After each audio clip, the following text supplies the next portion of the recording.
Buletin Didik 8 November bersama saya Zaiti Zubir. Assalamualaikum dan salam sejahtera. Kekurangan bukan bererti kalah dan tentangan dihadapi bukan melemahkan perjuangan. Seperti batu yang digilap akhirnya pasti menjadi permata. Itu yang disimpulkan apabila kumpulan pelajar istimewa menjadi insan yang mengharumkan nama Sekolah Kepersadaan Antarabangsa hanya melalui projek Clay Art mereka. Mereka adalah pelajar di bawah program Pendidikan Khas Integrasi PPKI Sekolah Menengah Kebangsaan Kuala Perlis di Kangar. Projek Clay Art itu mula dilaksanakan pada 2016 iaitu setahun selepas kelas PPKI dibuka di sekolah itu. Pada permulaannya mereka menggunakan tanah liat untuk membuat pelbagai bentuk kraft. Namun kerana kos yang mahal, kumpulan guru berinovasi daripada campuran tepung dan gam untuk menghasilkan tanah liat sendiri. Kita buat dari sekecil-kecil produk iaitu penanda buku, kita ada kitchen, kita ada frame, kita ada fridge magnet dan kita ada frame yang pelbagai saiz. Dan produk kami ni telah dimiliki oleh kebanyakan orang di Malaysia lah, sebab guru-guru pendidikan khas dan kawan-kawan sangat menyokong produk-produk Clay Art di sini. Ketika ini, hanya 5 pelajar kefungsian rendah KR yang berusia 16 tahun ke atas berada dalam kelas ini. Untuk pelajar di tingkatan 1 hingga 3, mereka terlibat dengan projek seni menggunakan kulit telur. Manakala pelajar PPKI selebihnya melaksanakan projek dengan kemahiran masakan dan tanaman. Mewarna, melukis. Melukis bentuk apa? Corak, rambut-rambut. Ada suka lukisan gambar? Suka. Sebab minat. Buat rumah. Rumah ni. Nanti nak buat apa? Rumah. Lepas tu titik rumah. Titik rumah. Lepas tu buat pohon. Sini buat pohon. Pohon. Saya buat. Menurut penolong kanan pendidikan khas Suhana Ishak, mereka bukan sahaja mengajar kemahiran kepada pelajar, tetapi kelas ini menjadi transisi ke kerjaya. Kami sebelum ni ada 3 orang pelajar yang telah bekerja di sini dah selepas yang tamat pelajaran, berumur 19 tahun dah tamat. Kemudian mereka akan bekerja dengan kami, ada kolaborasi dengan koperasi. Bekerja bawah koperasi atau datang ke sini macam pelajar lah. Dari pukul 8 sampai pukul 2 dan bekerja. Kemudian kita akan mohon elan untuk pekerjaan OKU kepada mereka. Sebab tu kalau kita ada dapat jualan tempahan, kita akan bagi bonus untuk pelajar-pelajar tersebut. Produk dijual dengan harga serendah RM1. Jualan termahal pernah diperolehi ialah RM750 bagi satu karya lukisan kanvas. Hasil seni kraft juga sudah dibawa sehingga ke Amerika Syarikat dan Korea Selatan melalui persidangan yang dihadiri guru. Lebih membanggakan, seni Clay Art dipilih sebagai pembekal hadiah dan cenderuhati pada Karnival E-Mahabbah Pendidikan Khas Peringkat Kebangsaan tahun ini. Mereka bercadang untuk membuka satu kios jualan di JT Kuala Perlis dengan harapan dapat membantu menjana pendapatan pelajar PPKI. Penyanyi rock 90-an Rahmat Toha atau lebih dikenali sebagai Rahmat Mega meluahkan rasa bangga terhadap anaknya Suhazri Amrin atas kejayaan menamatkan pengajian di Universiti Malaysia Pahang UMP. Melalui hantaran di Instagram milik Rahmat, Suhazri adalah graduan sarjana sains dan menghadiri sesi pertama Majlis Convocation UMP ke-17. Rahmat turut membuat kejutan dengan menaiki pentas dan menyanyikan lagu popular kumpulan Mega, Takdir dan Waktu. Turut bersamanya untuk meraihkan kejayaan itu ialah isteri serta anak perempuannya. Menurut Rahmat, ibu bapa seharusnya memberikan sokongan atas minat anak masing-masing selain melihat kecenderungan dan potensi anak serta tidak menyekat minat mereka. Pada sesi pertama Majlis Convocation UMP, ijazah sarjana muda, ijazah sarjana, ijazah Doktor Falsafah dan diploma disampaikan oleh Pro-Chancellor Tan Sri Dr. Abi Musa Ansari Muhammad Noor. Turut hadir Pengerusi Lembaga Pengarah UMP Tan Sri Dr. Abdul Aziz Abdul Rahman dan Naib Chancellor Profesor Datuk Dr. Yusari Zainuddin. Pertandingan fotografi pelancongan Putrajaya, Anjuran Perbadanan Putrajaya PPJ secara tidak langsung berjaya mempromosikan lokasi istimewa dan menarik di wilayah itu. Mempertandingkan 2 kategori, ini adalah tahun kelima penganjurannya. Kategori yang dipertandingkan ialah produk-produk baharu pelancongan Putrajaya dan tarikan alam semula jadi serta seni bina di Putrajaya. Tema pada tahun ini, gambar-gambar yang diambil oleh tuan-tuan puan adalah berdasarkan pada produk pelancongan baru Putrajaya. Tak banyak sangat produk pelancongan baru di Putrajaya, walau bagaimanapun gambar-gambar yang dihasilkan itu menampakkan seolah-olah produk baru ni terlalu hebat di Putrajaya. Kalau kita nampak glamping, jika kita nampak bicycle, spot untuk bicycle, juga pantai Floria, jika kita pasarkan di luar negara, saya sangat yakin pelancong-pelancong akan sangat tertarik dengan Putrajaya. Beliau berharap hasil fotografi daripada pertandingan ini boleh digunakan untuk tujuan promosi oleh pihak perbadanan serta rakan strategik PPJ. Johan untuk kategori produk-produk baharu pelancongan Putrajaya dan tarikan alam semula jadi ialah Tan Ilong dari Batu Cave, Selangor. Menurutnya, tangga Putrajaya menjadi pilihan sebagai simbolik penduduk wilayah itu yang gemar berekreasi dan bersukan. Putrajaya dia ada beberapa tempat yang menarik barunya. Tapi saya pilih tangga ini, dia banyak cantik, special lah. Dia boleh menarik banyak pelancongan datang ke Putrajaya, yang tempat yang baru punya. Nanti itu banyak murid tengok datang sini ambil gambar, jogging, bersenang sinilah. Salah satu tempat pelancongan yang baru lah. Kategori seni bina di Putrajaya pula dimenangi oleh Abdul Hafiz Ad Hamid dari Sepang, Selangor. Keindahan alam semula jadi di Taman Wetland memberi inspirasi kepadanya untuk berkongsi karya kepada umum. Syukur Alhamdulillah atas ilmu yang diberikan oleh Allah SWT. Ini memang rasanya satu keterjaan untuk saya abadikan untuk Putrajaya lah. Supaya orang ramai dapat mengenali Putrajaya dengan lebih dekat lagi.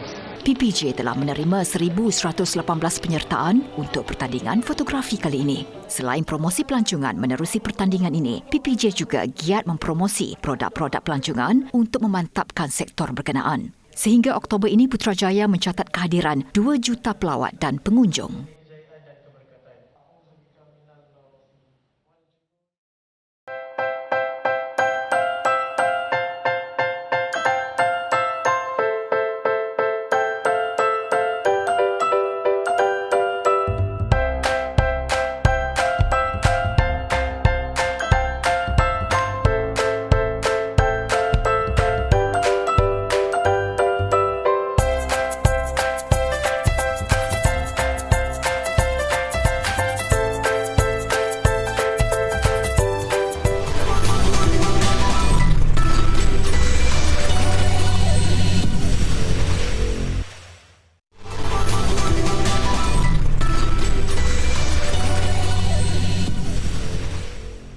Bersu kembali, di kebanyakan tempat seluruh dunia, orang ramai tidak melepaskan peluang untuk menyaksikan gerhana bulan yang bermula jam 4 petang tadi.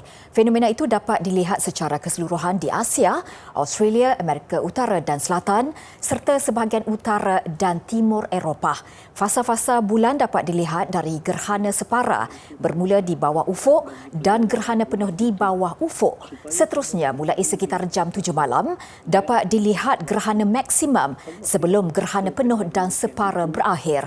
Gerhana bulan penuh berlaku apabila orbit bulan melintasi masuk ke dalam bayang-bayang bumi yang dipanggil umbra. Dalam keadaan ini, bumi berada antara bulan dan matahari dalam kedudukan tepat sebaris.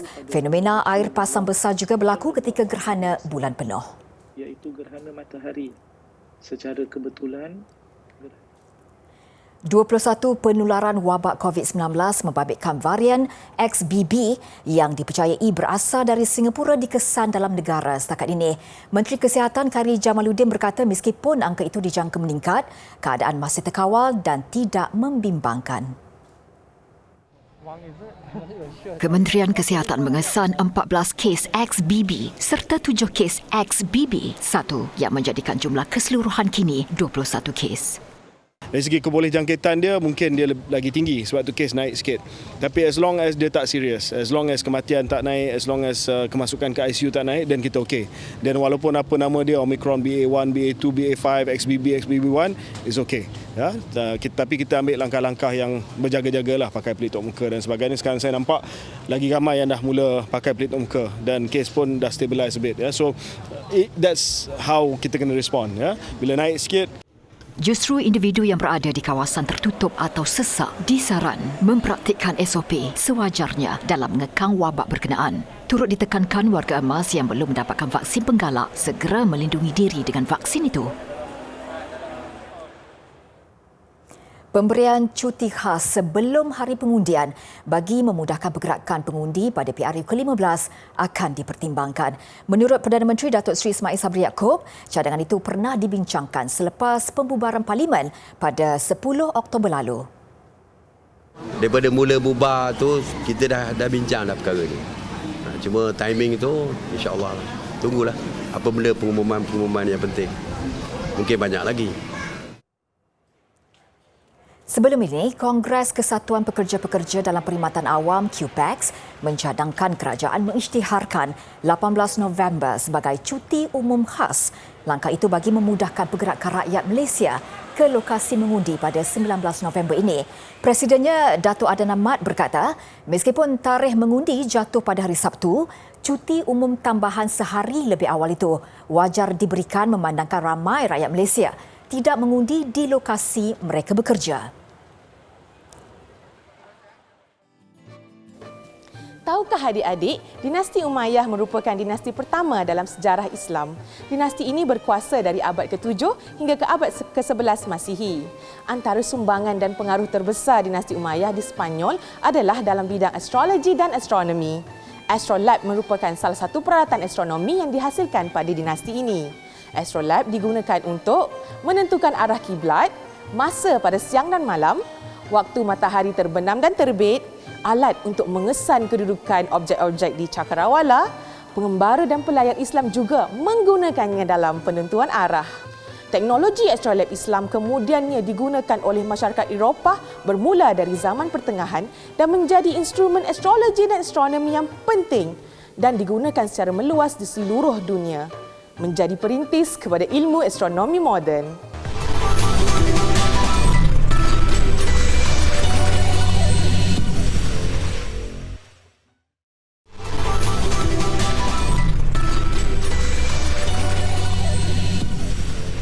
Kejatuhan nilai mata wang yen Jepun menyebabkan ramai penduduknya mula beralih ke penggunaan telefon bimbit terpakai.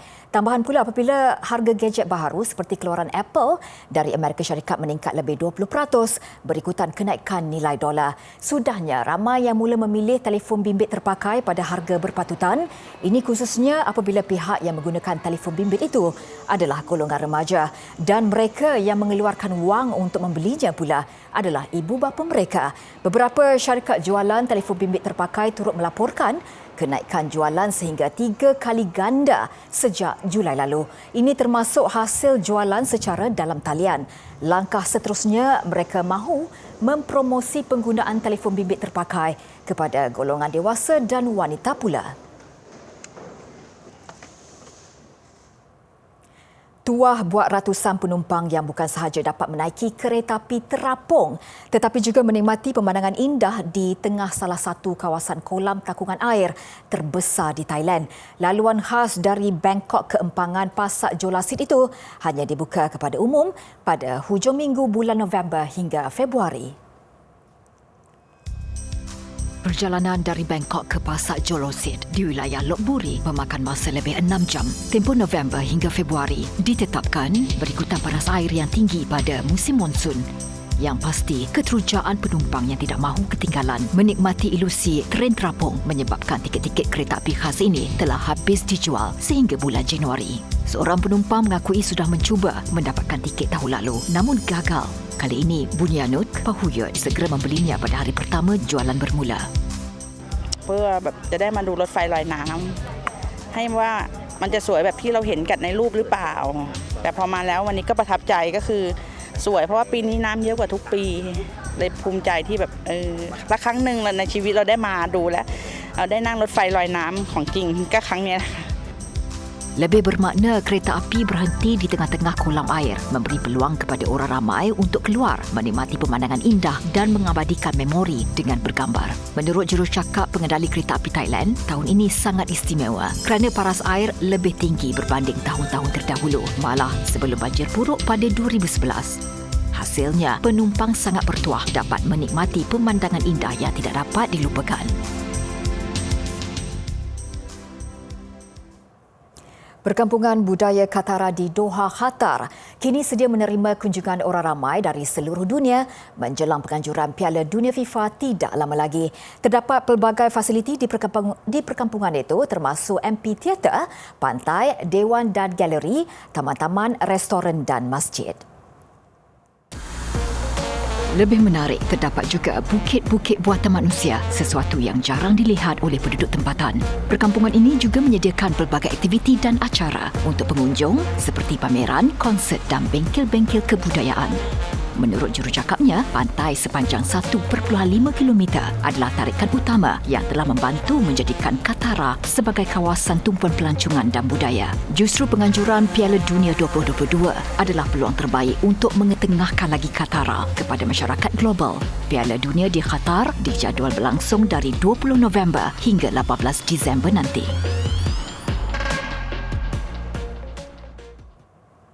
Sebuah organisasi menganjurkan acara bertemakan K-pop untuk menarik pengundi muda di Nevada sempena pilihan raya pertengahan penggal di Amerika Syarikat. Menariknya, acara dinamakan Best Is Yet to Come When We Vote, mengambil inspirasi daripada lagu terbaru kumpulan BTS. Penganjur menyediakan pelbagai barangan berkaitan seperti poster, kad bergambar dan pelekat yang turut disertakan kod QR.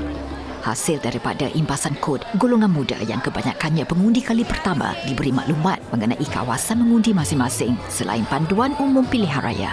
Usually photo cards are given like in K-pop albums, and then people go crazy for them. So then this is like a really great way to incorporate voting as well as giving out fun stuff for everyone.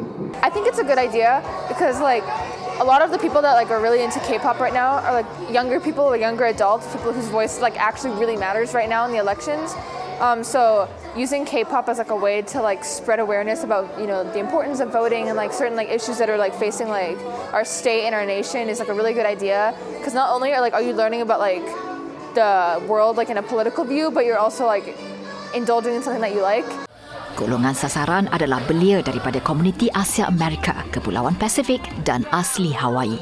Nevada dilapor menjadi kawasan pengundi popular. Justru penglibatan golongan berkenaan dilihat mampu menentukan masa depan komuniti.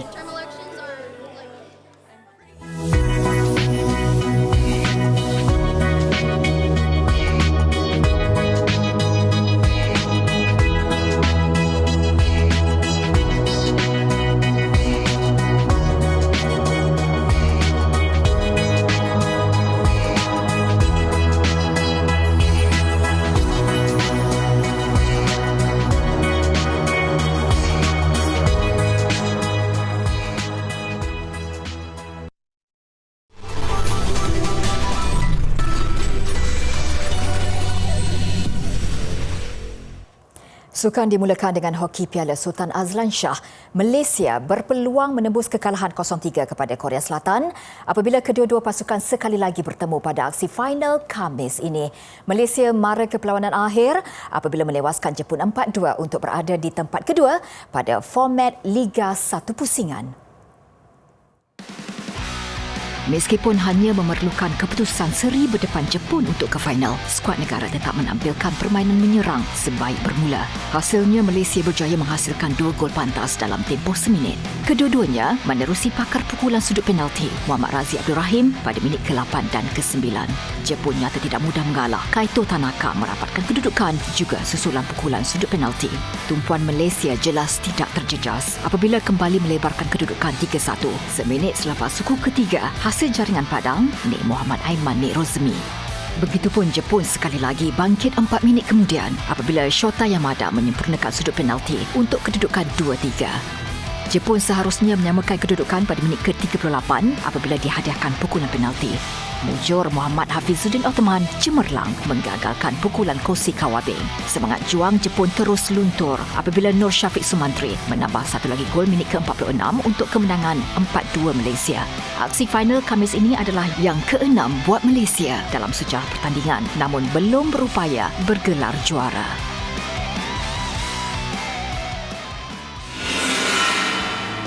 Sementara itu, perlawanan klasifikasi hoki Piala Sultan Azlan Shah berlangsung esok. Ia bermula dengan penentuan tempat kelima dan 6 di antara Mesir dan Afrika Selatan. Pada perlawanan peringkat Liga, Mesir mengalahkan Afrika Selatan 3-0. Afrika Selatan mengakhiri kempen Liga dengan kekalahan 1-2 kepada Korea Selatan. Korea di depan menerusi pukulan penalti Jong Yu-ying minit ke-25 sebelum jaringan peribadi kedua Byung Yin hasil pukulan sudut penalti 6 minit kemudian. Gol Afrika Selatan pula menerusi Bradley Sherwood pada minit ke-39. Jepun yang kecewa di tangan Malaysia dalam penentuan ke final pastinya akan menebus kehampaan apabila berdepan Pakistan pada penentuan tempat ketiga dan keempat. Pada pusingan Liga, Jepun dan Pakistan terikat 2-2. Kelab ternama dari Liga Perdana Inggeris, Liverpool, akan dijual. Kenyataan itu dikeluarkan oleh pemilik Liverpool, Fenway Sports Group, FSG. Menurut FSG, banyak pihak menyatakan minat untuk mengambil alih kelab itu. FSG yang turut memiliki kelab Boston Red Sox dalam Liga Utama Baseball Amerika Syarikat membeli Liverpool pada harga £300 juta pada 2010. Tambah FSG, tawaran itu akan dipertimbangkan jika menepati syarat yang dipersetujui pihaknya.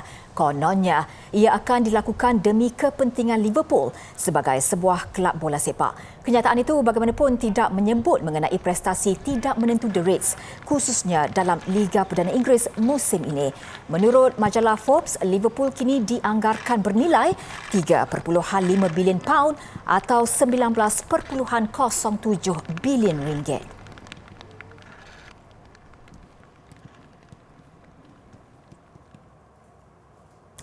Ke perkembangan tenis, pemain Perancis Caroline Garcia melakar kejayaan terbesar dalam keriernya apabila menjuarai kejohanan WTA. Pada perlawanan akhir yang berlangsung di Northwest Texas, Caroline Garcia berdepan pemain Belarus Aryna Sabalenka yang juga pilihan ketujuh. Saingan sengit kedua-dua pemain terserlah sejak set pertama apabila pertarungan berlarutan ke tiebreak. Garcia bagaimanapun nyata memiliki kelebihan sendiri untuk menang 7-6. Kedua-dua pemain meneruskan saingan pada set kedua. Permainan lebih kemas ditampilkan Garcia untuk memastikan kejuaraan dengan menamatkan set kedua 6-4 selepas 1 jam 41 minit berlangsung. Ini kali kedua gelaran juara milik pemain Perancis selepas Emily Mauresmo pada 2005. Kejuaraan ini juga membolehkan ranking dunia Garcia melonjak 2 anak tangga untuk bergelar pemain nombor 4 dunia. Paparan proses pembuatan model bot kayu di Iraq mengakhiri buletin didik. Hasil kerja tangan Asad Salman Daud yang sudah biasa dengan pembuatan miniatur sejak kecil itu turut dieksport ke luar negara. Saya Zaiti Zubir, selamat hormat dan kita jumpa lagi.